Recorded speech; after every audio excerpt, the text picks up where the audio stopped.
What's going on, YouTube? It's your boy Lil Hater back at it again with a brand new video. And today for you guys, we're gonna be watching 3 true horror stories animated by IMR Scary Tales. You guys love IMR Scary Tales, so I'm gonna keep giving it to y'all. You guys want to see more IMR Scary Tales on the channel? Hit the like button if you're new to the channel and want to join the most hated gang on YouTube. Smash the subscribe button. Without further ado, let's get right into this video.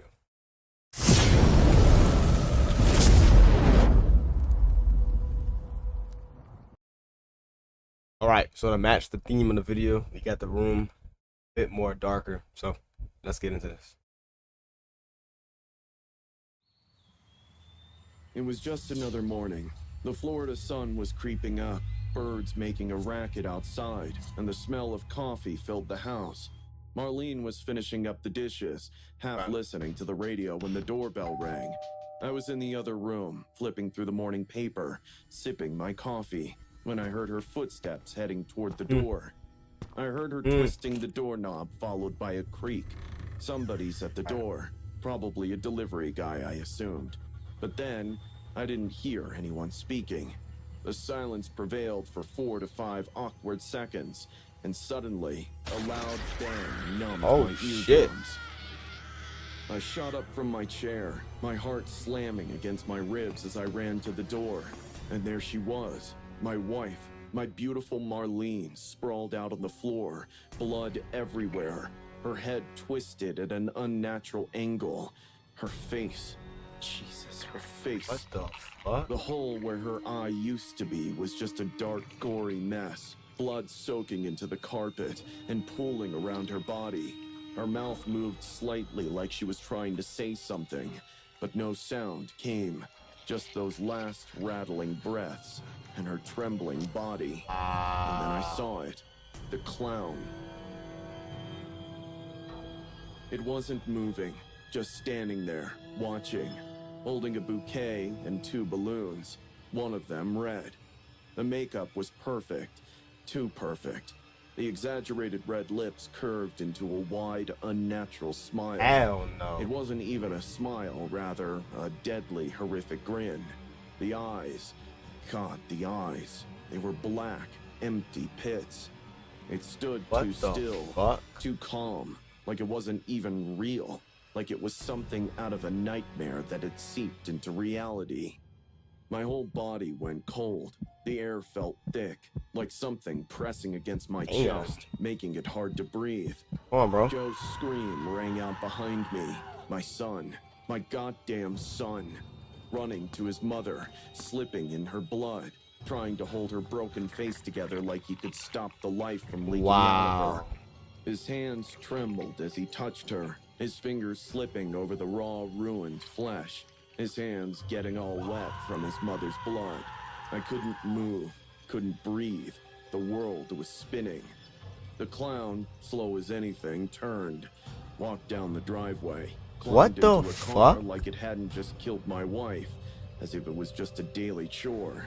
The balloons bobbed in the air as the car pulled away. I stood there, frozen, watching them drift higher and higher, disappearing into the bright morning sky. But the image of that painted face, the way it grinned at me before leaving, burned itself into my brain. The cops came fast. They took one look at Marlene and started talking about a robbery gone wrong, some freak accident. What? But I knew this wasn't random. What? Somebody planned this. Somebody wanted her dead. For years, I grieved. That's crazy, no lie. That is crazy. No hold. That's wild as fuck. Sat in that house, hearing the echoes of that gunshot every time I closed my eyes. People talked. Some whispered that I had something to do with it, that my business, my dealings weren't exactly clean. But none of that mattered. My wife was dead, and the killer was a ghost. And then there was Sheila. She had been in my life before Marlene died. It started as something small, something secret, a thrill, a mistake, I told myself, that didn't mean anything.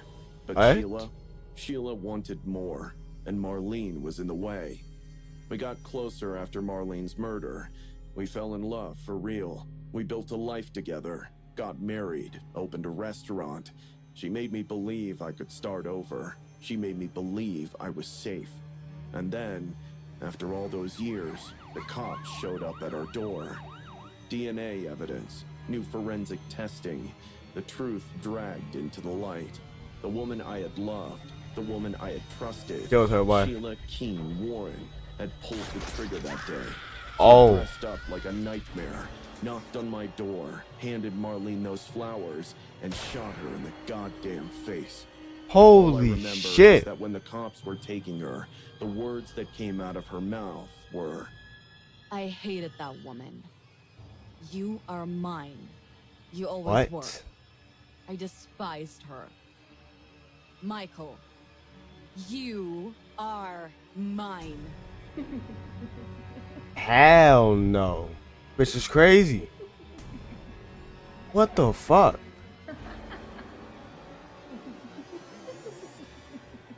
That is fucking crazy, yo. I couldn't process it, couldn't understand it. Wow. I sat through the trial Bro, in a daze, poor bro. but Poor bro, Sheila, for real. she barely reacted. No remorse, no fear, no regret. She sat there, calm, like it was just another day, like none of this even mattered. And when they read her charges, That's fucking she crazy. smiled. That same wide, unnatural grin, just like the clown. 12 years. That's it. 12 goddamn years That's it? She killed somebody. She only got 12 years. for what she did. 12 years for walking into my home, for putting a bullet through What? Marlene's head while she smiled. But there was something worse. The way she looked at me, even after all those years, after all that pretending, like she still had some kind of control, like she still owed me. And in a way, maybe she did. Because I had spent so long in her shadow, loving her, believing in her, that I didn't even see the monster staring back at me every night. And me? I live with it. I live with the knowledge that I Wow. kissed the lips of a woman who took Marlene's last breath, that I built a future with the same hands that held that gun, that every memory I had with her was built on blood. Some nights I wake up gasping, feeling like I'm suffocating. And sometimes in the quiet of the house, when the wind howls through the trees, I hear it. The squeak of oversized shoes, the rustle of balloons. That's And I crazy, swear to man. God, if I turn too fast, I'll see it. Those orange curls, that frozen painted grin, those dead painted eyes staring right at me. Marlene never saw it coming, but maybe I should have. 'Cause I know I am the one who's actually responsible for my wife's death. I cheated. Nah, bro, but you she can't beat suffered yourself up, the bro. consequences. Wow. The Marlene Warren case is a decades-long murder mystery that finally saw justice after over 30 years. On May 26, 1990, 40-year-old Marlene Warren was shot in the face at her front door in Wellington, Florida, by a person dressed as a clown, carrying balloons and flowers. The killer then calmly walked away and drove off in a Chrysler LeBaron. Suspicion soon fell on Sheila Keene Warren, who was rumored to have been having an affair with Marlene's husband, Michael Warren. However, at the time, authorities lacked sufficient evidence to make an arrest. The case went cold until 2014, when DNA and advancements in forensic science linked Sheila to the crime. In 2017, she was arrested in Virginia, where she had been living with Michael Warren, whom she married right after Marlene's death. Sheila Keene Warren was charged with first-degree murder, but pleaded guilty to a lesser charge of second-degree murder in 2023 as part of a plea deal. She was sentenced to 12 years in prison, with credit for time served, allowing for an imminent release. The case remains infamous as the killer clown murder, a chilling tale of deception, love affairs, and delayed justice. That is fucking crazy, bro. What the fuck? Wow. It was just like any other call, just another homicide in the dark underbelly of Beverly Hills. The dispatcher's voice crackled through my car radio. 2 deceased, 722 North Elm Drive, possible home invasion. No urgency, no tremor, just another night, another crime. When I arrived, the Menendez mansion loomed before me, a Right. pristine facade concealing an atrocity. The moment I stepped inside, the air was thick, suffocating. Gunpowder, blood, something foul and sickly sweet mixed in, a scent that would cling to my skin for days. The bodies were in the living room. The coroner was already there, shaking his head as he zipped up the second bag. Jose Menendez's body was barely recognizable. His head, or what was left of it, was a gaping hole, skull shattered into jagged shards. The fuck? Brain matter splattered across the couch, Holy dripping shit. in thick, slimy clumps. His chest looked like someone had taken a sledgehammer to it. Buckshot had ripped straight through, exposing broken ribs and raw, torn muscle. Damn. Blood wasn't just They on fucked the him floor, up. it was everywhere. On the walls and on the ceiling, the expensive Persian rug was soaked like spilled ink. His fingers, twisted and curled, were locked into a final spasm of agony, as if he had been trying to claw himself back from death. Kitty Menendez had suffered even worse. She had tried to run. Her body was sprawled across the floor in a grotesque pose, her limbs bent at unnatural angles. The first shot had exploded her kneecap, leaving nothing but a mess of shattered bone and tendon. Another had ripped through her shoulder, the flesh peeling back like raw meat. The last shots were to her face. What had once been a woman was now a pulp of mangled skin, empty sockets where her eyes had been. Her jaw What in the fuck? Who did this shit, bro? You gonna tell me, but god The sheer damn. brutality of the attack didn't just speak of rage. It screamed of something unhinged, something feral. Then there were the sons. Lyle and Eric Menendez arrived at the scene in hysterics, their screams piercing the night air. Eric collapsed onto the neatly trimmed lawn, his body racked with violent, jerking sobs. His face contorted between terror and some twisted, unreadable emotion. Lyle clutched at his own hair, his fingers Nah, digging when into some of his his scalp fucking so hard kids I did thought he that. might rip it out. His mouth moved silently before sound finally escaped. Raw, broken wails. "Oh my God, they're dead! They're dead!" He shrieked. His voice cracked into something that wasn't quite human. His eyes were wide, bulging, glistening with tears. But there was something else in them. Something off. Something calculating. "Just tell us what happened," I said, trying to keep my voice steady. "Break it," Lyle gasped, his chest heaving. "We went to the movies, and when we came back... Oh God! Oh God! Oh God!" Eric buried his face in his hands, nails raking down his cheeks so hard I expected to see blood. It seemed plausible. Kinda sus, bro. Beverly Hills wasn't immune to crime, but something was wrong. The way Lyle's sobs would cut off abruptly like he was checking our reactions, the way Eric's wails felt too practiced. For months, the case went cold. No forced entry, no suspects. But then, the brothers started spending.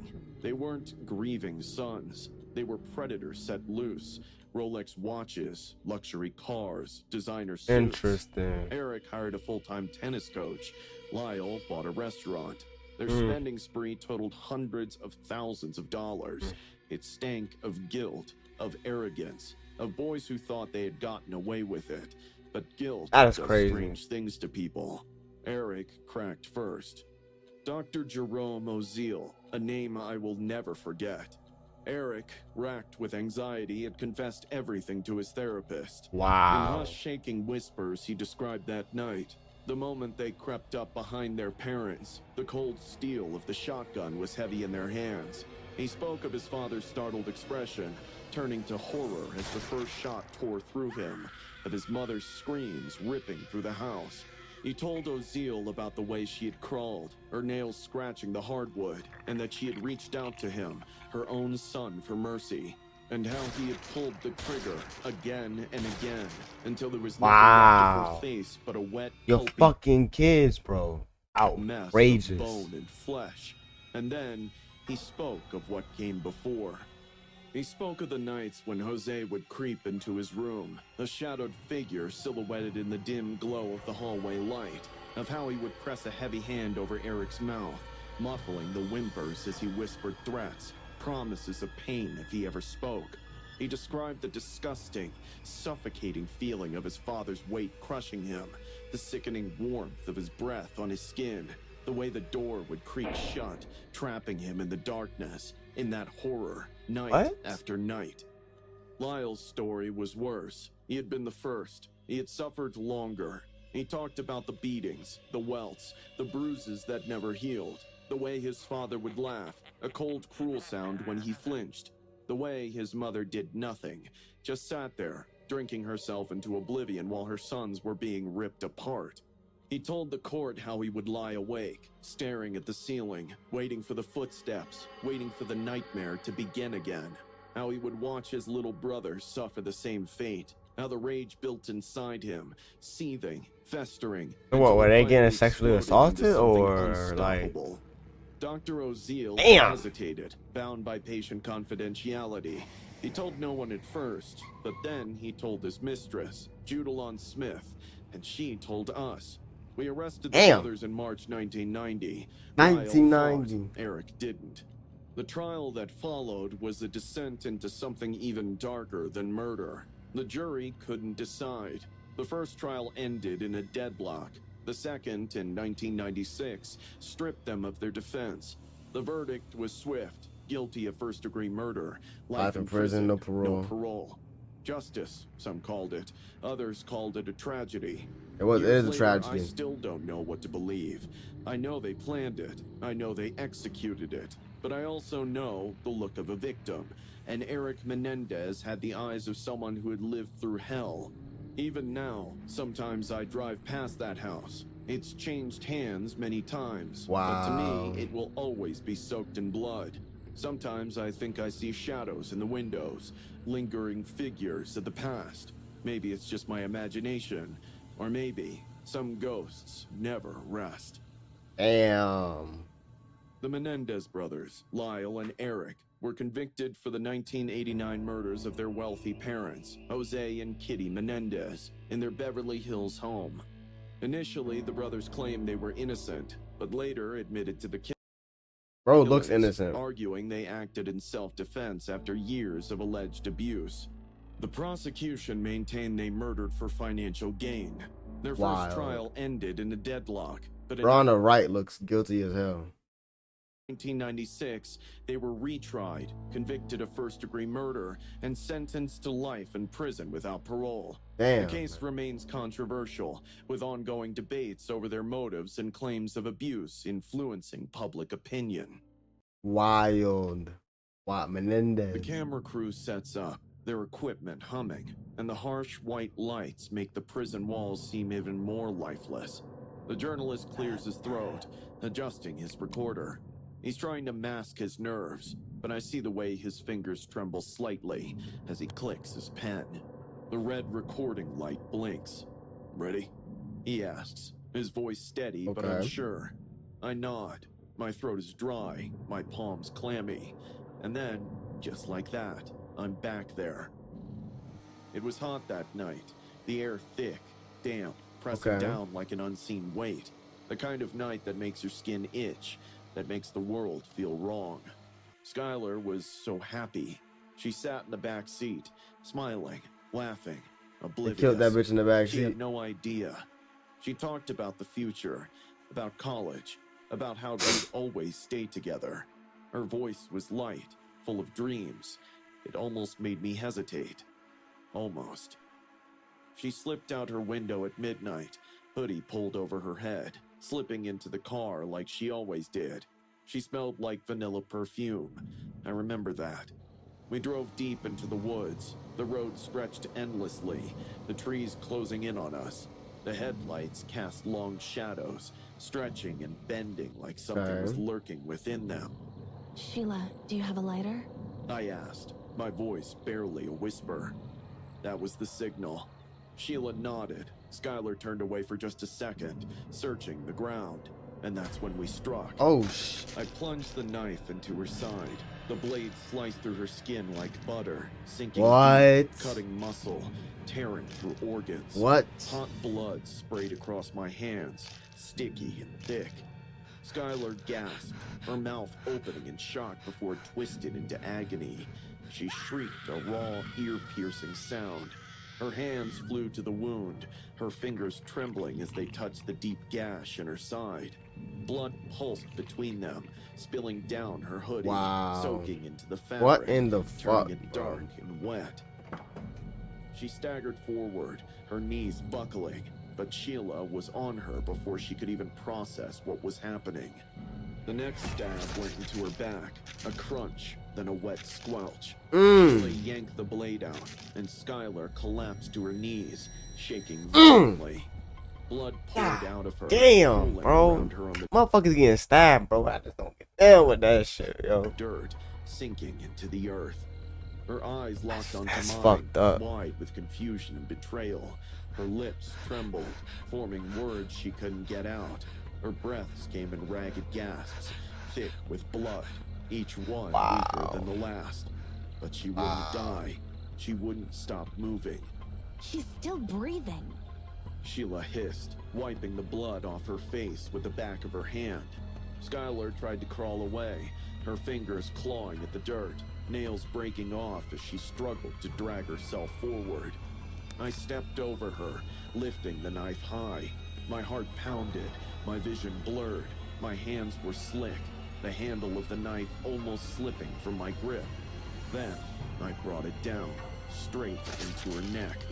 Her body spasmed violently, her mouth opening in a silent scream. Blood sprayed, warm and thick, coating my face and dripping down my arms. Her throat gurgled, a horrible wet sound as she tried to breathe, drowning in her own blood. That is fucking Sheila insane. kicked her onto her back. Skylar's body twitched, her chest rising and falling unevenly, her eyes rolling back. She was still alive. Finish it. Sheila spat. I didn't think. I just stabbed. Over and over and over. That is Each fucking thrust sickening, tearing bro. through flesh, That is slicing sickening. Veins, hitting bone. Blood sprayed up. They deserve to hitting rock. my face, Respectfully. my Respectfully. clothes, my Burn them skin. bitches, yo, for real. It was everywhere. The body Hell beneath me no. twitched once, then stopped. The forest was silent. The smell of blood filled the air, thick and suffocating. The pool of Fucking red around wild. Skylar seeped into the earth, soaking the dirt and covering my shoes, my hands, and my face. My heartbeat pounded in my ears, deafening. We had planned to bury her, but the ground was too hard. The shovel barely scraped the surface. It didn't matter anyway. There was too much blood. It was everywhere. So we left her there. We covered her with leaves and branches, but her hands still stuck out, fingers stiffening in the night air, nails caked with dirt and flesh. Her face was barely hidden beneath the foliage, eyes lifeless, mouth frozen in a silent plea. Disgusting. We got back into the car. The seats were soaked red. My hands wouldn't stop shaking. My clothes, my face drenched in blood. The scent clung to me and seeped into my pores. I could taste it on my tongue. We drove home in silence. My head was pounding. I could still hear it in my ears, choking, gasping, bones cracking under the weight of our knives. For months, we acted like nothing happened. We posted her pictures online and handed out missing posters with our blood-stained hands. We cried in front of the cameras, hugged her parents, Fucking lied to their sickening, faces. bro. But I heard her every night. Her screams Sickening, echoed in my bro. ears, her bloodied hands reaching for me in the darkness, her mouth twisted in agony. I felt the weight of her body under Wow. mine, her flesh splitting beneath my hands. It wouldn't go away, so I cracked. I told them everything. The trial was fast. The world recoiled. They called us monsters. She Fucking tried to are. act tough in Fucking court, dumb but I bitches. saw it. The fear in her eyes. She knew. Fuck no, bro. She They need the electric chair, bro. Fuck that, bro. Electric chair they have. life, no way out. I got 30 years, parole in 10. Skylar got a shallow grave in the woods where no one could hear her scream. I was lost in the trauma when the interviewer brought me back to reality. The journalist looked pale, his hands gripping the table, knuckles white. He clears his throat, voice barely above a whisper. Do you regret it? I don't answer right away. I let the question hang in the air like the That's stench of fucking blood that will sickening, never bro. walk. 30 years, my ass, bro. That was, bro. Burn these bitches. Off my Hell hands. no. I meet his gaze. What? Every single day. Outrageous. The red light Outrageous. blinks. The interview is over, but my nightmare will never end. Skylar Neese, a 16-year-old from West Virginia. 16, bro. 6 fucking teen. Had two best friends, Sheila Eddy and Rachel Showoff. One night, the trio went out for a late-night drive, but it was a trap. Sheila and Rachel stabbed Skylar to death, leaving her body in the woods. The killers acted normal for months, even helping in the search for Skylar. Rachel later cracked under guilt and confessed, leading to Sheila's arrest. The reason the killers gave was that they didn't want to be friends with her anymore. Rachel got 30 years, eligible for parole in 10.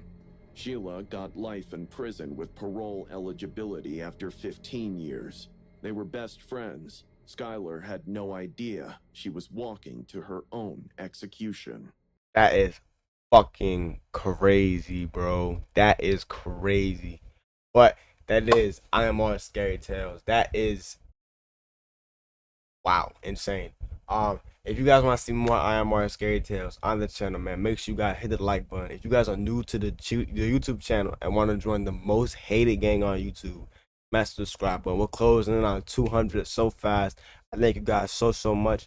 I did post a lot of videos last week to make up for the week before that. But they're doing pretty good. So, but yeah. Like I said, like and subscribe to the bell, and I'm posting every single day. I might get a stream out today. I am recording this on Sunday. I don't know yet, though. I'm still trying to see. I didn't say in the intro, but as you guys see, there is some. So we got some new things. We got some lighting. Lighting right here. Lighting right there. There's lighting under the deck. There's a lot of new things that we're getting. And yeah, man. Like I said, there will be a designated YouTube video on just what's going on with the channel. And without further ado, let me stop with West Wasson. I'll see you guys in the next video, and peace out, y'all.